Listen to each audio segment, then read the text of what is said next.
जुले मेरा नाम चुनित शेरिंग है और मैं ग्यू गांव से संबंध रखता हूँ। और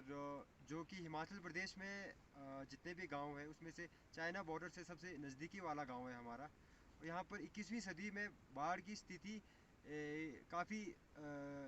बार उत्पन्न हो जाती है, क्योंकि ग्लोबल वार्मिंग की स्थिति आजकल हम देख रहे हैं कि ग्लोबल वार्मिंग बढ़ता ही जा रहा है प्रदूषण की वजह से, जिस भी वजह से हो सकता है। और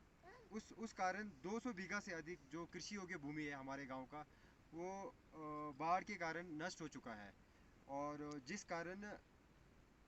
हमारे यहाँ की आर्थिक और सामाजिक जो जीवन है उस पर उसका बहुत गहरा प्रभाव पड़ा है। और हमारे गांव के लोग जो पिछले 12 वर्षों से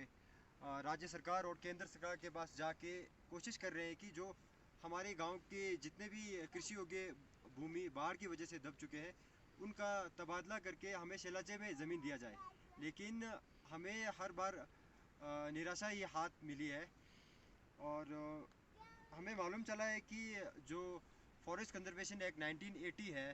उसके अधीन इस तरह के तबादले का कोई प्रावधान नहीं है। और हिमाचल प्रदेश राजस्व विभाग के पास भी कोई ऐसा ज़मीन नहीं है जहाँ पर हमारे को ज़मीन दिया जाए। जो ज़मीन हमारे गांव के लोगों का बाढ़ के कारण दब गया है उसे कहीं और शिफ्ट करके दिया जाए, ऐसा कोई प्रावधान नहीं है, ना ही कोई ज़मीन है। और बाढ़ का जो मैं आपको दिखाना चाहूँगा, जो बाढ़ का जो उद्गम स्थल है वो गांव के शीर्ष पर है, जो ये है। और जहाँ पर जब बारिश होती है तो जितने भी नाले हैं पहाड़ी के ऊपर, उन उन सब का पानी इधर से ही आता है। जो ये क्षेत्र देख रहे हैं आप, पहले यहाँ खेती होती थी, पहले यहाँ खेत होते थे, काफ़ी हरियाली होती थी, लेकिन अब सारा बंजर हो चुका है। और जो ये थोड़ा काला ज़्यादा काला दिख रहा है वो बिल्कुल फ्रेश आया हुआ है बाढ़, अभी रिसेंटली जून जुलाई की बात है। और जो यहाँ हमारे जब कृषि का जो सीज़न होता है, जो मटर का जो सीज़न होता है, हमारे यहाँ पे एक ही खेती होती है, मटर की खेती होती है। और जो जून जुलाई अगस्त का महीना है तब लोग बेचैन रहते हैं, क्योंकि उस समय बाढ़ निरंतर आती रहती है गांव में। और जिस कारण हमें कई बार तो गोम्पा में भी सोने जाना पड़ा, गांव वालों को गोम्पा में सोने जाना पड़ा। लोगों को हमेशा बेचैनी रहती है कि कहीं बाढ़ गांव की तरफ ना आ जाए, क्योंकि गांव का जो अभी जिस जगह गांव बसा है वो थोड़े ढलान में है और बाढ़ कभी भी गांव की तरफ आ सकती है। अभी 30 से 40% जो ज़मीन है कृषि योग्य ज़मीन है वो गांव का चला गया है बाढ़ की वजह से। अभी कुछ ही ज़मीन बचा हुआ है जिससे लोग अपना जीवन यापन कर रहे हैं, बच्चों को पढ़ाना पड़ता है माँ बाप को, और बाकी शादी वगैरह जितने भी है सब चीज़ों पे बहुत बुरा प्रभाव पड़ा है बाढ़ का। बाकी जैसे चुनी जी आपने बताया कि गांव वालों को गोम्पा में सोना जाना पड़ता है, उसका क्या कारण है? उसका मेन कारण यही है कि जो जून जुलाई अगस्त का जो महीना रहता है उसमें बाढ़ निरंतर आती रहती है, जिस कारण लोगों को एक तनाव वाली स्थिति उत्पन्न हो जाती है कि कहीं बाढ़ रात को गांव की तरफ ना आ जाए। इस वजह से वहाँ गोम्पा में काफ़ी काफ़ी बार सोने गए थे, गोम्पा में जो गांव से थोड़ा ऊपर है और जहाँ बाढ़ नहीं आता है। बाढ़ आने का चांस ही बहुत कम है और शायद आने वाले समय में भी नहीं आएगा वहाँ तक बाढ़। और आपने जो जैसे कहा कि मतलब 200 बीघा तक ज़मीन चला गया है, जी आप थोड़ा दिखा सकते हैं जी? कहाँ जी। कहाँ जो खेत था पहले? जो आप ये ज़मीन देख पा रहे हैं हाँ यहाँ जी। पर, और जो हम यहाँ बैठे हैं, और जो इधर नीचे को जितना भी ज़मीन दिख रहा है आपको, जो जो ये पेड़ पौधे दिख रहे हैं आपको, जो ये पेड़ पौधे दिख रहे हैं आपको, इसके इस साइड जो लेफ़्ट साइड है, मेरे हाँ लेफ़्ट जी। साइड है, वो सारा पहले यहाँ पर खेत हुआ करता था, यहाँ से लोगों का जीवन निर्वाह हुआ करता था।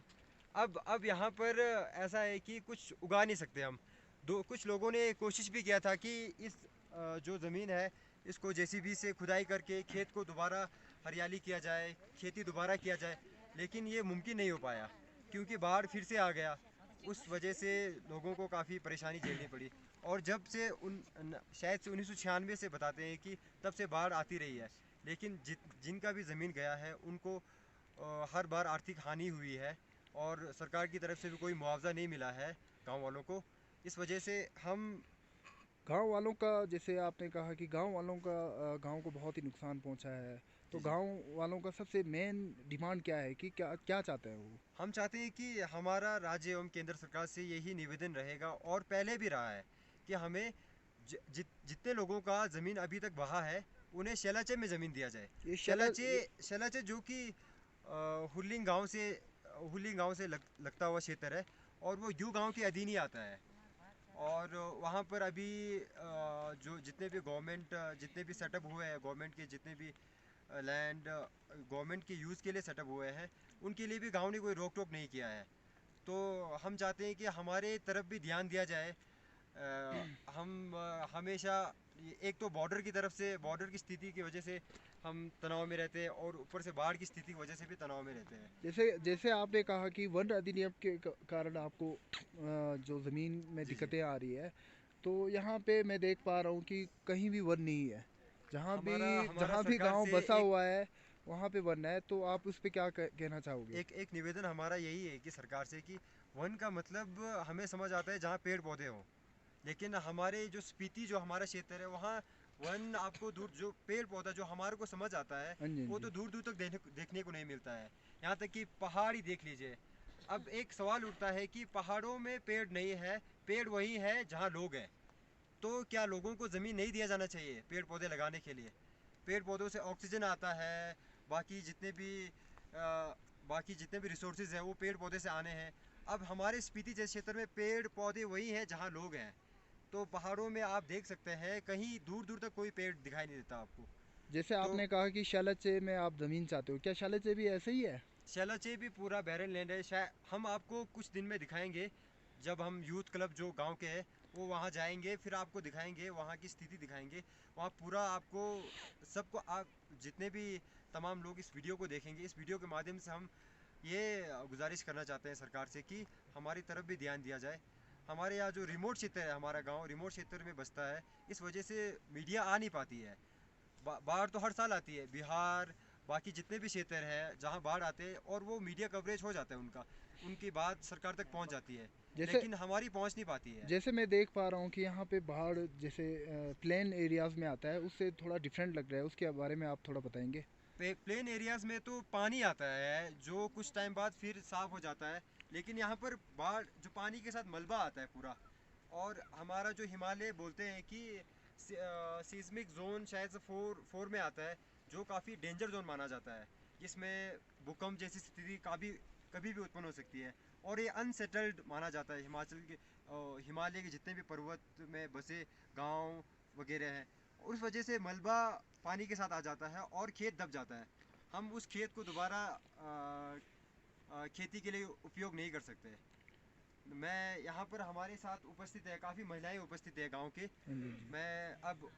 आपसे निवेदन करूंगा कि उनसे थोड़ा पूछ लिया जाए कि वो किन दिक्कतों का सामना कर रहे हैं। अब मैं पद्मा छुइंग जी से निवेदन करूंगा कि वो गांव के महिलाओं से पूछें कि उन्हें किन किन दिक्कतों का सामना करना पड़ा। मैं गांव के महिलाओं से अपने लैंग्वेज में पूछूंगा, क्योंकि हिंदी इनको नहीं आती है। तो ये हमारे आने डोलमा जी हैं, अन डोलमा जी से पूछूंगा कि आने था पांदुल चीची खाओ चौंजा। Patu ojin tom ngeja chan ser nyal na makan tom bi gon baro nyal ton ra gon baro nyal to puchi khora I meme rile buta tru rile te chai cha khola rile cha khora ngeja mi thong gu thong mi gu wi auto chai di ber san ma rile khora nen oi rile nen khora chet cha cho auto khao chan Bizil to jo to than seren dan za jo to goin bal puta auto ser hen to khao ya yun ya kan phang na ka 대원은 그런 미를 biel shanka dum dorte me to 사간절에 안에 율 पांदुल 다 카타르 도와. 율 봐도 어디 가더란 독자올라 다 걸어 율배 차나 어이 매 걸어 어떤 저 가온도 chala dum shewa ti ti ro na de ta bo pucha ji kera 차로아 깁스네 망쇼 खाऊ आट्रो कि गुनगाएगा नाम 망쇼 पांदुल mangsho yar ka 망쇼 걸어 차로 예비알 걸어 야르기 나와 그지 가쇼 걸어 산고 냐는 니 도나메 걸어 대배나메 걸어 비다 돈이 비다지 나낭 되는 낭 되주나메 더나 다상간 데는 니들 춤봉 거랑 좀 설자만 걸어 저 거에 대다나만 막아 유차 매차 대저가 어디를 두자지 배거나 배러지 네 안에 다이 바운드 어디 어이 세계 망부 대상산에 가시 주 다 가지 시지 어디 바운드 세계 망부 대지 팔을 때네 어이 안에 물 어디 엉사가 감부산죠 뭐 옹사 거로 쌓이면 어느 쌓이면 찍보다가 어디 신가를 나봐야 보지 다 산나 통나 찍하자 땅나 어디 신가들 쌓이면 신가도 요 어디를 다 찍자 엉나 막아 얼 거로 다 신가가 합 가르만 막 안에 다 안에 어이 안에 पूरा 어이 안에 다지 सरकार 어디 파가이나 다 सरकार 거로 안에 다 분들 니네 텔다가 어디 루자라 거로 냐자 사지 텔 거로 다 거로 참비들 어디 텔 거로 좀 대배tro지 화자는 루자 냐야 야도 자죠 또 배tro지 생냐 뭐가 다 보잖아 유로 배 루나 면도 거로 지 배관나 Tashala tetana ngel to seno omi chano ya kwashi chi choraji oto to senna nge ani ya 어떠세 और चेंजू छासा nge मेला या ये लमना चाहिए टूर खर्च 루자로 어디 거로 같이 지딱나 예람나 화자 어디 맞았대로가 나 사종나 어디 릴로 거로 찍자 거로 농나 막아 내자로 다 거로 싸질 릴로 어또 대자 등야자 어디 때는 뒤때는 처음에 이부 저저러시 ये महिलाओं का सबसे बड़ा डिमांड ये है कि गांव को एक बहुत ही खतरा है बाढ़ कभी भी गांव जैसे आपको पहले भी दिखाया है कि यहाँ बाढ़ आने का बाढ़ बिल्कुल टॉप है और टॉप से आता है और गांव नीचे है तो गांव को बहुत ही खतरा है और महिलाओं का जैसे महिलाएं जैसे कह रही हैं कि जून जुलाई अगस्त 3 महीना मतलब यहाँ पे बिल्कुल चैन नहीं है यहाँ पे जीवन बहुत ही उस टाइम बहुत ही मुश्किल होता है उस टाइम हमारा सीज़न भी होता है साथ में बाढ़ भी आ रहा होता है उस टाइम हमने मटर भी बेच रहे होते हैं कभी कभार तो ऐसा भी उनका कहना है कि ऐसा भी होता है कि यहाँ खेत चुग रहे होते हैं और उस टाइम बाढ़ आ रहा होता है फिर उस टाइम हमारे को भाग के जाना पड़ता है तो बहुत यहाँ पे राइट टू लाइफ का बहुत ही बड़ा हनन हो रहा है तो सरकार से महिलाओं की तरफ से यूथ की तरफ से हमारा यही डिमांड है कि हमारा जीवन बहुत ही अभी मुश्किल दौर से गुजर रहा है तो हम चाहते हैं कि सरकार इस पे जल्द से जल्द कुछ कदम उठाए ऊपर से हम ट्राइबल एरिया में रह रहे हैं तो ट्राइबल एरिया में अपने राष्ट्रपति जी और गवर्नर के पास बहुत सारे अधिकार होते हैं तो हम चाहते हैं कि गवर्नर जी राष्ट्रपति जी अपने अधिकारों का यहाँ पे उपयोग करें और ऊपर से हम बिल्कुल ही बॉर्डर एरिया पे रहते हैं जैसे कि ये पहाड़ दिख रहा है आपको इस पहाड़ के पीछे चाइना रहती है तो हम बॉर्डर एरिया में रहते हैं जैसे गवर्नमेंट ने बहुत सारे बीएडीपी बहुत सारे स्कीम्स आज के टाइम में वाइब्रेंट विलेज का स्कीम आजकल हम उसका बहुत स्वागत करते हैं लेकिन आज के टाइम में जैसे हमारे गांव को बहुत ही खतरा है तो उस पर जल्द से जल्द सरकार हम चाहते हैं कि जल्द से जल्द उस पर कोई कदम उठाए केंद्र सरकार से हमारा ज़्यादा निवेदन है क्योंकि जो वन अधिनियम 1980 है उसके तहत जैसे आप देख सकते हैं कि यहाँ पे कोई जंगल नहीं है लेकिन तब भी पूरा एरिया जो गांव के अलावा पूरा एरिया जंगल में आता है तो हम जहाँ भी ज़मीन मांग रहे हैं जैसे शालाचे जहाँ भी हम कहीं और भी हम जाने को तैयार हैं जहाँ पे हमारा ये पहाड़ वाला क्षेत्र जितना खेत दबा हुआ है उसके बदले वहाँ पे मिल जाए लेकिन हिमाचल राजस्व सरकार देना चाहती है राजस्व डिपार्टमेंट देना चाहती है लेकिन उनके पास रेवेन्यू डिपार्टमेंट के पास कोई इतना ज़मीन है नहीं कि वो हमारे को खेती योग्य ज़मीन कहीं और दे सके तो हम चाहते हैं कि जहाँ पे हम शालाचे में मांग रहे हैं वो बिल्कुल ही सेफ़ है वहाँ पे बाढ़ आने का ख़तरा नहीं है सर्दियों में एवलांच का ख़तरा नहीं है तो हम चाहते हैं कि वहाँ पर हमें ज़मीन दिया जाए वहाँ पे हम गांव वाले सब कल को उस एरिया को जैसे हमारे शीत मरुस्थल होने की वजह से और हिमालय का ग्रेटर हिमालय होने की वजह से यहाँ पे पेड़ पौधे नहीं हैं तो हम शालाचे भी हम कल परसों शालाचे के बारे में भी आपको दिखाएंगे वहाँ पे बिल्कुल बैरन लैंड है तो हम उसको बिल्कुल हरियाली कर देंगे वहाँ पे पेड़ पौधे लगाएंगे वहाँ पे हम खेती बाड़ी करेंगे और कुछ और कमर्शियल उसके यूज़ नहीं करेंगे हम अपने जीवन निर्वाह के लिए उसको उपयोग में लाएंगे तो